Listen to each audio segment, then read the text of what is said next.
the fragrance of selfless love that has drawn the world into one family.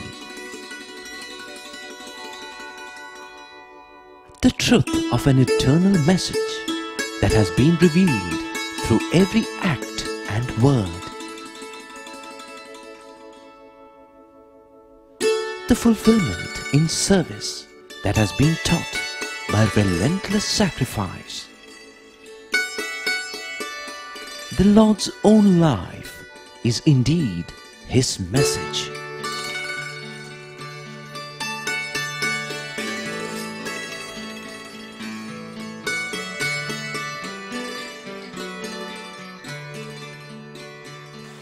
Sai Ram, and greetings from this valley of peace. We are now into the 23rd episode of our teleserial dealing with the message of our dear Lord, Bhagwan Sri Sathya Sai Baba. After spending some time on how Swami has lived his message, we are now going to try and understand how we must live his message. Clearly, we cannot exactly do what Swami does, especially on the scale that he operates, but what we can try and do is follow the basic spirit of Swami's teachings in everything that we do. Today, we are going to discuss one such aspect of his teaching, dealing with nature.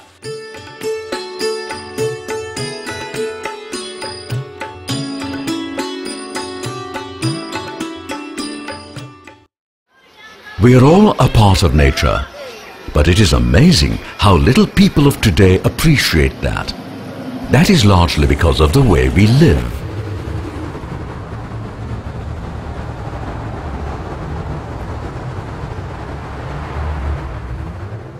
Many years ago, people used to be amused when told that children in New York City thought that milk came from bottles.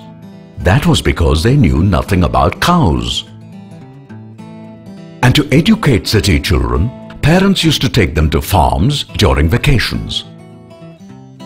Today, that kind of cut-off from nature is happening even in a country like India, which till recently was considered largely rural. People live in cramped houses and hardly get to see even the sky. And at night, the stars in the sky are often not visible, both due to pollution as well as city glare. We hardly realize how damaging is this isolation from nature. Baba often used to say in the old days that every person has 4 mothers and not just one. That might sound rather strange, but Swami has explained what exactly he means. We forget this point. We should not be...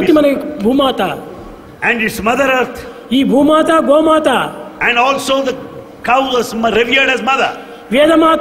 And scripture is mother. And physical mother. These 4 forms of mother have got to be revered. We have to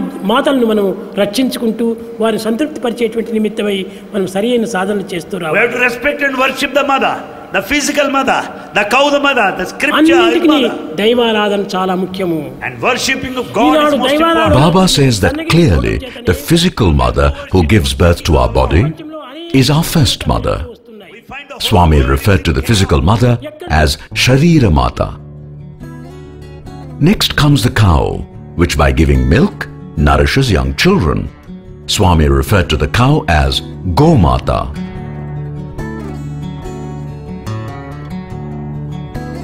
After this comes the earth, which too is a kind of mother, because it is the earth that allows us to have homes to live in. The earth, in its capacity as our mother, was referred to by Baba as Bhumata. Just imagine, without the earth, where would we be? Finally comes the Vedas, which represent our spiritual mother. And Baba referred to the Vedas in this context as Vedamata. Now I am sure there would be no exception to the identification of the first 3 mothers. But regarding the 4th, some of you might wonder why non-Hindus should consider the Vedas as the 4th mother. I should explain that in the present context, Vedas should not be taken literally as a set of books that are studied and hymns that are chanted in India.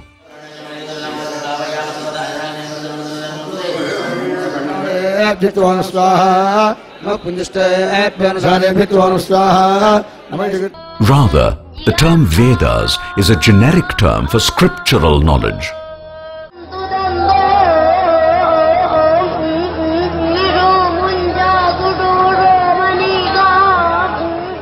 By the way, as everyone knows, the earth is spoken of as Mother Earth in many cultures. In a sense, the earth is a proxy for the whole of creation or nature, meaning that since we are all a part of creation or nature, we really ought not to forget either our connection to nature nor what we owe to nature. We don't quite realize it, but as Swami says, our best teacher is Mother Nature herself, who teaches us using a book called The Universe.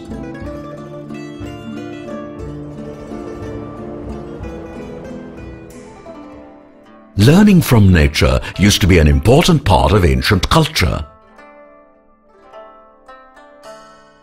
And in the days when people did so, they literally worshipped nature.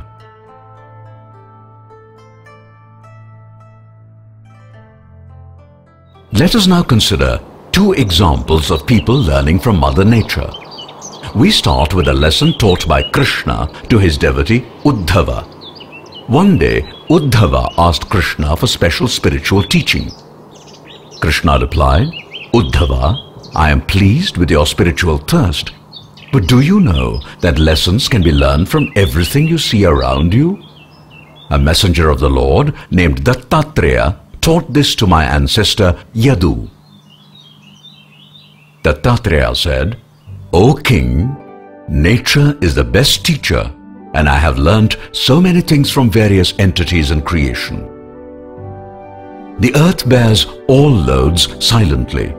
This taught me the importance of forbearance and patience, and the need to be firm like a mountain.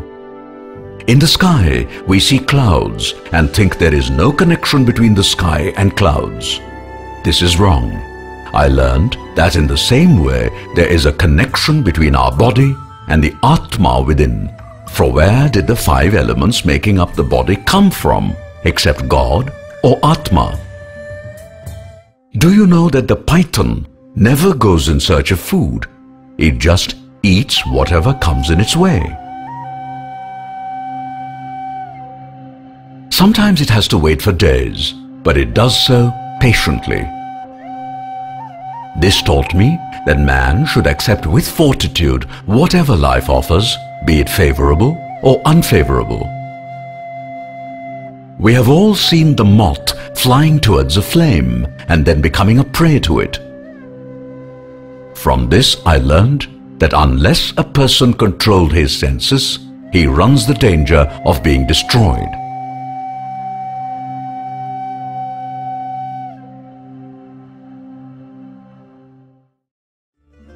The bee taught me a beautiful lesson.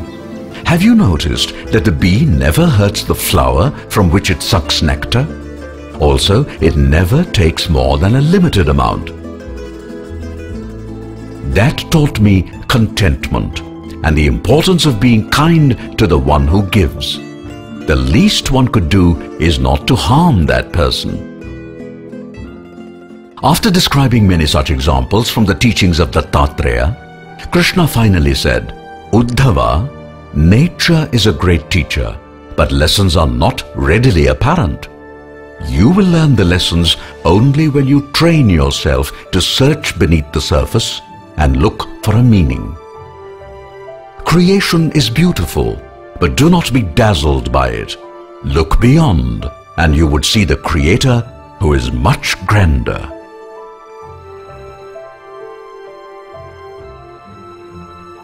From the lessons taught by Krishna to Uddhava, we turn to a very different example that highlights the reverence that nature evokes, conferring as she does so many blessings. In the middle of the 19th century, during their westward march, the settlers in America, after fighting many wars, made a settlement by which land belonging to native Indian tribes was transferred to the government in Washington. It was a distress sale, and at that time, Chief Seattle, the leader of the tribe making the sale, made a speech. By the way, the city of Seattle is named after this noble chief. Chief Seattle made his speech in 1851. There was, of course, no recording facility available then, but based on notes and memory, many have reconstructed the chief's speech. Here are glimpses of what he said then. The words might not be exact, but there is no mistaking the sentiments behind them. This is what the chief said in part. How can you buy or sell the sky and the warmth of the land? The idea is strange to us. If we do not own the freshness of the air and the sparkle of the water, how can you buy them? Every shining pine needle, every sandy shore, every mist in the dark woods, every clearing and humming insect is holy in the memory and experience of my people.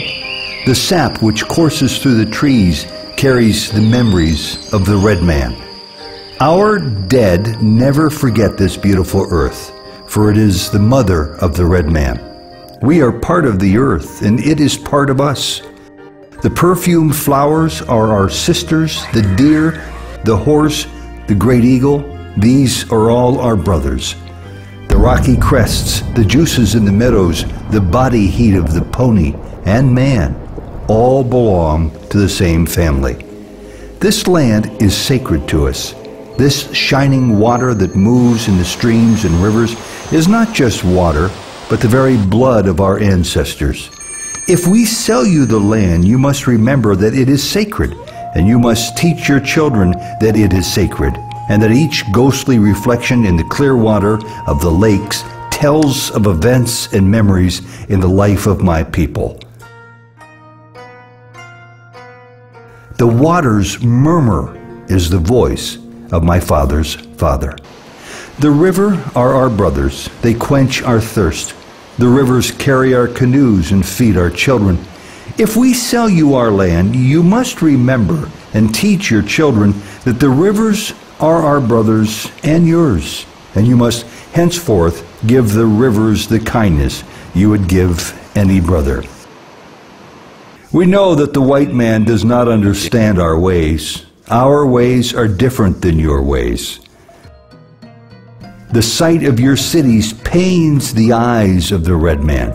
There is no quiet place in the white man's cities, no place to hear the unfurling of leaves in springtime or the rustle of the insect's wings. The clatter only seems to insult the ears. And what is there to life if a man cannot hear the lonely cry of the whippoorwill or the arguments of the frogs around the pond at nighttime? I am a red man and do not understand. The Indian prefers the soft sound of the wind darting over the face of a pond and the smell of the wind itself, cleaned by a midday rain or scented with pine. The air is precious to the red man, for all things share the same breath. The beast, the tree, the man, they all share the same breath. The wind that gave our grandfather his first breath also receives his last sigh. We will consider your offer to buy our land. If we decide to accept, I will make one condition. The white man must treat the beasts of this land as his brothers. I am a savage and do not understand any other way. I have seen 1,000 rotting buffaloes on the prairie left by the white man who shot them from a passing train.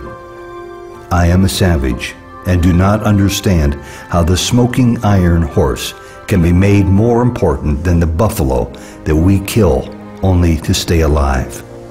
What is man without the beasts? If all the beasts were gone, man would die from a great loneliness of the spirit. For whatever happens to the beasts soon happens to man. All things are connected. You must teach your children that the ground beneath their feet is the ashes of our grandfathers, so that they will respect the land. Tell your children that the earth is rich with the lives of our kin.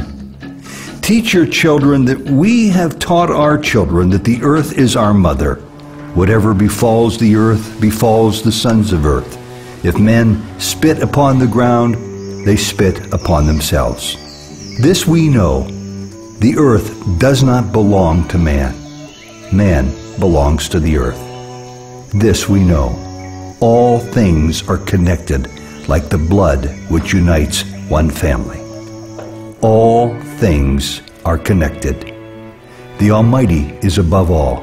He is the God of all man, and His compassion is equal for the red man and for the white.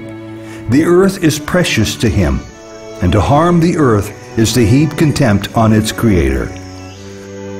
All shall pass, the whites as well as the tribes. But in between, God has brought you to this land, and for some special purpose gave you dominion over this land and over the red man. That destiny is a mystery to us, for we do not understand when the buffaloes are all slaughtered, and the wild horses are tamed, and the secret corners of the forest heavy with the scent of many men, and the view of the ripe hills blotted by talking wires. Where is the thicket? Gone. Where is the eagle? Gone. The end of living and the beginning of survival. That was very moving, was it not? It is interesting that throughout the world, ancients in all lands revered nature in one manner or the other. Be it the Polynesian tribes or the people of India or the tribes of Africa, and of course the tribes and nations that lived all across the American continent, both north and south. What all this shows is that in ancient times, and in fact to a certain extent until even recent times, people paid attention to nature, loved nature, respected nature, and even worshipped nature.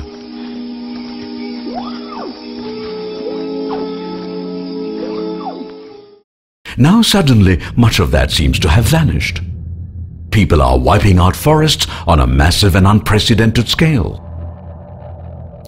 Land is being grabbed left and right in the name of urbanization.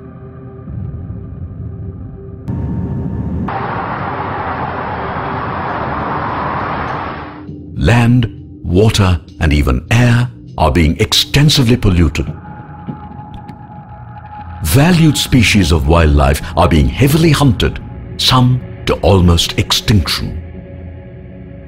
The list goes on and on. Why is all this happening? According to Baba, all this is happening because we humans have stopped realizing what exactly is our place in the scheme of things in God's creation. Swami says, there is a clear-cut hierarchy in God's scheme of things. At the bottom comes man, or Vyashti, who is a limb of society, or Samashti.